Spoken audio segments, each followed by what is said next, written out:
Good morning class students. आज हम पढ़ेंगे टॉपिक वर्ब, जिसे आप हिंदी में बोलते हैं क्रिया।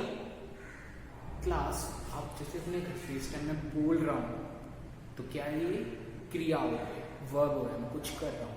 आप लोग इस वीडियो को देख रहे हैं तो ये देखना क्या है, ये भी वर्ब हुआ। मैं बोल रहा हूँ ये वर्ब हुआ, आप इस वर्ब को अपनी कॉपी में लिखेंगे तो लिखना जो है वो भी क्रिया हुआ या फिर वर्ब। तो अब आपको थोड़ा सा आइडिया लग गया होगा कि वर्ब क्या होते हैं। डेफिनेशन पे आते हैं इसकी पहले। A verb is a word. Verb जो होते हैं वो शब्द होते हैं। कौन से शब्द? Which says something about a subject, तो सब्जेक्ट के बारे में कुछ कहते हैं। जैसे यहाँ सेंटेंस है राम इज प्लेइंग, तो यहाँ पे एक शब्द होगा जो कि सब्जेक्ट जो कि राम था उसके बारे में बता रहा है। सब्जेक्ट यूजली क्लास वे वर्ड्स होते हैं जिसके बारे में कुछ कहा जाता है। जैसे मैं बोलूँ आई एम टीचिंग, तो आई यहाँ पे क्या था, सब्जेक्ट। राहुल इज स्टडिंग, तो राहुल के बारे में बताया जा रहा है कि राहुल पढ़ रहा है, तो राहुल क्या था, सब्जेक्ट। तो आपको इतना ऐसे में आएगा a verb is a word which says something about a subject. मतलब वर्ब वो वर्ड है जो सब्जेक्ट के बारे में कुछ बता रहा है। जैसे सेंटेंस है राम इज प्लेइंग, तो प्लेइंग क्या है, ये वाला वर्ड है, वर्ब इज अ वर्ड। ये वर्ब है जो किसके बारे में बता रहे हैं, अबाउट सब्जेक्ट। नाउ हम आगे चलते हैं। इट डिस्क्राइब्स अ एक्शन, ये वर्ड्स बताते हैं कि वो क्या एक्शन परफॉर्म कर रहा है सब्जेक्ट। तो जैसे राम था यहाँ पे सब्जेक्ट, तो ये क्या परफॉर्म कर रहा है, ही इज प्लेइंग, उसके बारे में बता रहा है। सो ये थी क्लास वर्ब की definition. Thank you. So class now we will read about the kinds of verb. अब हम पढ़ेंगे क्लास क्रिया के भेद। क्लास बेसिकली क्रिया दो पार्ट में डिवाइड होती है, दो भेद होते हैं इसके। एक होता है आपका main verb and the number 2 is helping verb. Main verb and the helping verb. तो पहले हम पढ़ेंगे मेन वर्ब।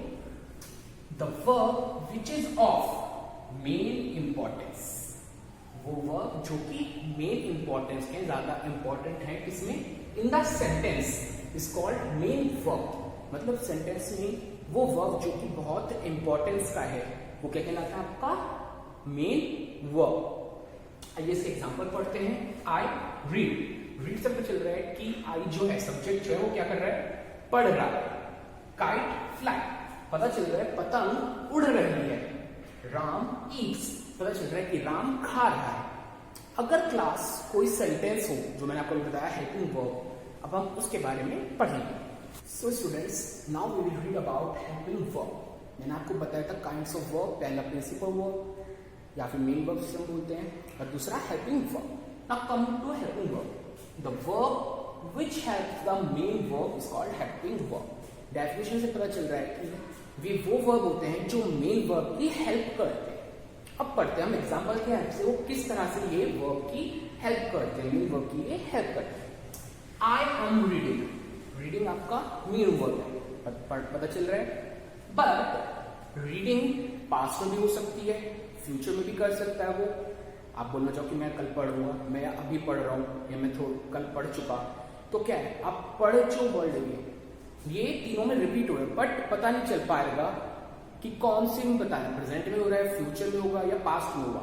सो जो ये वर्ड्स होते हैं आप सेंटेंस में पढ़ सकते हैं। I am reading, I was reading, I will read. Am was will, ये हेल्प कर रहे हैं, बता रहे हैं कि जो रीडिंग है, जो मेन वर्ब है वो कब करा होगा। तो हम कह सकते हैं हेल्पिंग वर्ब्स वे वर्ब होते हैं जो हेल्प करते हैं बताने में कि जो हमारा वर्ब है वो पास्ट में है, प्रेजेंट में या फ्यूचर में। जैसे आई am reading, I was reading, I will read, तो ये तीनों वर्ड्स आपका हेल्पिंग वर्ब है। क्लास के साथ एक चीज और जोड़ता हूं मैं आपके लिए।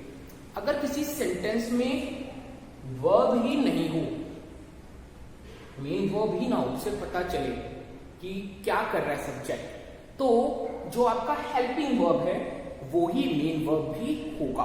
For example they were absent, तो इसमें वर्ब जो है वो आपका हेल्पिंग वर्ब भी हो सकता, कह सकते हो आप, या उसे मेन वर्ब उसे कंसीडर किया जाएगा। क्योंकि यहां पे पता नहीं चल पा रहा कि जो दे है सब्जेक्ट है उसने क्या परफॉर्म किया, तो हम उसके बारे में कुछ बात बोली जा रही सब्जेक्ट के बारे में, बट एक्शन नहीं पता चल पा रहा। तो जो आपका मेन वर्ब था वो वर्ब। आई होप क्लास आपको काइंड्स ऑफ वर्ब समझ में आ गए होंगे, helping verb and main verb. So class, now we will read about kinds of main verb. मैंने आपको बताया था कि वर्ब के दो पार्ट्स होते हैं, main verb and number 2 is helping verb. Now come to main verbs and its kinds. हमने पढ़ा मेन वर्ब्स, जो मेन होता है सेंटेंस में उसे आप मेन वर्ब बोलते हैं। Now come to its kinds of main verb. Number 1 is class transitive verb. ये भी दो पार्ट्स में डिवाइड है, ट्रांजिटिव एंड इंट्रांजिटिव। पहले हम पढ़ेंगे ट्रांजिटिव वर्ब के बारे में। आइए इसकी डेफिनेशन ठीक है। The verb used with an object is called transitive verb. मतलब वे वर्ब जो किसके साथ यूज किए जाते हैं, used with an object, used with an object, जिनके साथ ऑब्जेक्ट यूज करा जाता है उन्हें हम बोलते हैं ट्रांजिटिव वर्ब। आइए इसके एग्जांपल पढ़ते हैं। Ram is reading a book, ये हमारा सेंटेंस है। राम, जैसे आपको पता चल रहा है क्या है, सब्जेक्ट, इसके बारे में बात बोली जाएगी। इज रीडिंग, रीडिंग आपका हो गया मेन वर्ब और इज आपका हेल्पिंग वर्ब हो गया। आ बुक, बुक क्या है, ऑब्जेक्ट है। ऑब्जेक्ट होता है क्लास कोई ऐसा सामान, कोई ऐसी चीज जिसके बारे में पता चल सके कि जो इसको वर्ब को डिफाइन कर सके, वर्ब को बता सके कि वर्ब जो है वो किस तरह किया जाता है, जिससे जरूरत पड़े। अब अगर यहाँ पे होता राम इज रीडिंग, तो आप नहीं बता पाते कि राम क्या रीड कर रहा है। बट जैसे हमने अ बुक ऐड करा तो हमें पता चल गया कि राम किताब पढ़ रहा है। अगर मैं यहाँ होता राम इज रीडिंग, तो हमें क्या होता है, वो बुक पढ़ रहा है, न्यूज़पेपर पढ़ रहा है, नॉवल पढ़ रहा है, मैगजीन पढ़ रहा है। बट जैसे मैंने अब बुक लगाया तो ये कंप्लीट पता चल गया कि बुक को रीड कर रहा है राम।